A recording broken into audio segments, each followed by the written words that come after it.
জয় হিন্দ বন্ধুরা, তোমরা দেখছো তোমাদের প্রিয় ইউটিউব চ্যানেল মা অনলাইন পয়েন্ট। দেখো তোমাদের কেন্দ্রীয় আট বাহিনীতে প্রায় ৮০,০০০ কনস্টেবল নিয়োগ।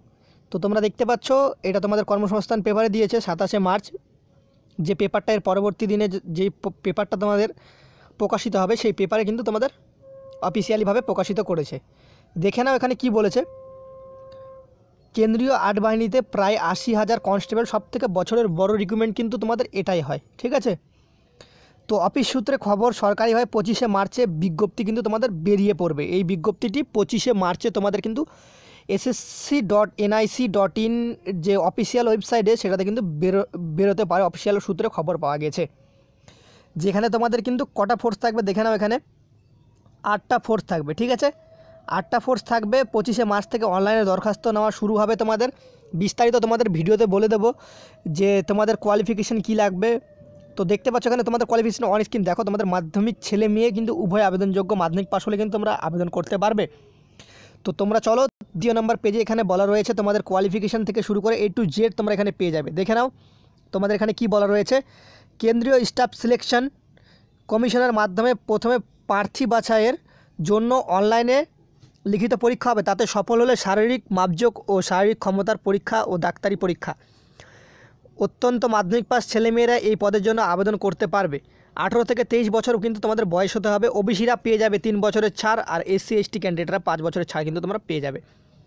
উচ্চতা তোমাদের হাইট দেখতে পাচ্ছ 170 সেন্টিমিটার হাইট লাগবে। SCর ক্ষেত্রেও STর ক্ষেত্রেও, ওয়েস্ট বেঙ্গলের ক্ষেত্রে বলছি, ঠিক আছে।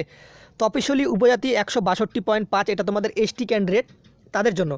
অসম, ত্রিপুরা, মিজোরাম পার্বত্য এলাকার জন্য তোমাদের হাইট যে লাগবে, ত্রিপুরা আসামের জন্য 165 সেন্টিমিটার। আর যদি ত্রিপুরা ও সিকিমের নকশাল যদি হয়ে থাকো, নকশাল এলাকার প্রার্থী, সেক্ষেত্রে 160 সেন্টিমিটার তোমাদের উচ্চতা লাগবে। আর বুকের ছাতি না ফুলিয়ে 80 থেকে 85 সেমি কিন্তু তোমাদের করতে হবে। 80 সেমি তোমাদের নর্মালি লাগবে, ফোলাতে হবে 5 সেমি, সেক্ষেত্রে 85 সেমি। মহিলাদের বেলায় তোমাদের লম্বাই তোমাদের অত্যন্ত তোমাদের হাইট যে 157 সেন্টিমিটার হতে হবে। ST ক্যান্ডিডেটদের ক্ষেত্রে 150 সেমি। এখানে চোখের পরীক্ষা যে 6/6 লাগবে, আর একটা চোখে 6/9 হলে কিন্তু চলে যাবে, ওকে। বেতন তোমরা দেখতে পাচ্ছ 21,700 থেকে 69,100 টাকা, যেটা তোমাদের দেখে নাও। এখানে বলা রয়েছে constable GD in central arm police force caps NIA and SSF rifleman GD Assam rifle air examination 2020 পরীক্ষার মাধ্যমে, ঠিক আছে। যেখানে তোমাদের কম্পিউটার বেস এক্সাম হবে 2 আগস্ট থেকে 25 আগস্ট পর্যন্ত। এই পরীক্ষায় 100 নম্বরের 100টি অবজেক্টিভ মাল্টিপল চয়েসের প্রশ্ন হবে। বলা রয়েছে এখানে দেখো কী কী পার্ট থেকে হবে। এই সব বিষয় হবে। পার্ট এতে জেনারেল ইন্টেলিজেন্স অ্যান্ড রিজনিংয়ের 25 নম্বরে 25টি কোশ্চেন। পার্ট বিতে তোমাদের হবে যেটা general knowledge and general awareness 25টি কোশ্চেন 25 মার্কের। পার্ট সিতে এলিমেন্টারি ম্যাথামেটিক্স 25টি কোশ্চেন 25 নম্বরের। পার্ট ডি ইংরেজি/হিন্দি 25টি কোশ্চেন 25 মার্কের। সময় থাকবে তোমাদের 90 মিনিট, ঠিক আছে। পরীক্ষার প্রশ্ন হবে ইংরেজি ও হিন্দিতে। প্রশ্ন হবে মাধ্যমিক মানের। কম্পিউটার বেস পরীক্ষায় সফল হলে শারীরিক মাপজোকের পরীক্ষা PST শারীরিক সক্ষমতার পরীক্ষা PETর জন্য ডাকা হবে। তখন সব সার্টিফিকেটের পরীক্ষা করা হবে। শারীরিক মাপজোক পরীক্ষার প্রথমে থাকবে ছেলেদের বেলায় 24 মিনিটে 5 কিলোমিটার দৌড়, আর মেয়েদের বেলায় 8.5 মিনিটে 1600 মিটার দৌড়। আর তোমরা যে তোমাদের যে মাঠের অ্যাডমিট কার্ড সেটা ডাউনলোড করতে পারবে www.crpf.nic.in।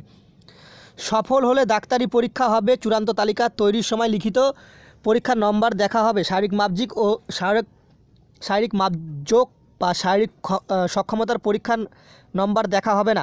প্রতিটি রাজ্যের জন্য আলাদা মেধা তালিকা হবে। সাধারণ ও প্রাক্তন সহকর্মী 75%, তপশিলি OBC ক্যান্ডিডেট 33%।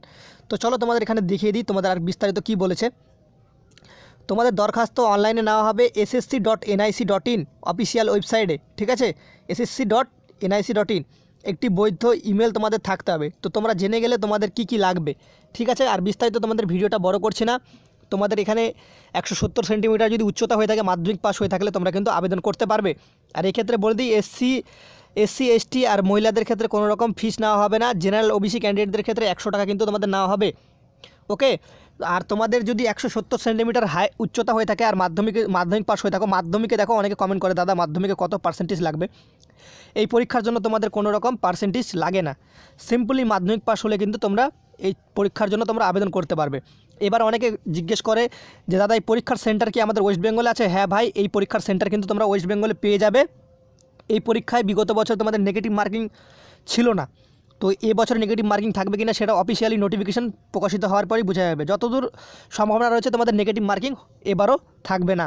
ওকে, তো তোমাদের মাধ্যমিকের নম্বর নিয়েও টেনশন নেই। যারা আর্মিতে যেতে পারছো না, তোমরা ভাবছো যে এসএসসি জিডি কনস্টেবলে যেতে পারবে কিনা, তোমরা যেতে পারবে 100%, একটু কনফার্ম থাকো। ভিডিওটা দেখে ভালো লাগলে একটা লাইক করে প্রচুর পরিমাণে বন্ধুদের মাঝে শেয়ার করে দিও।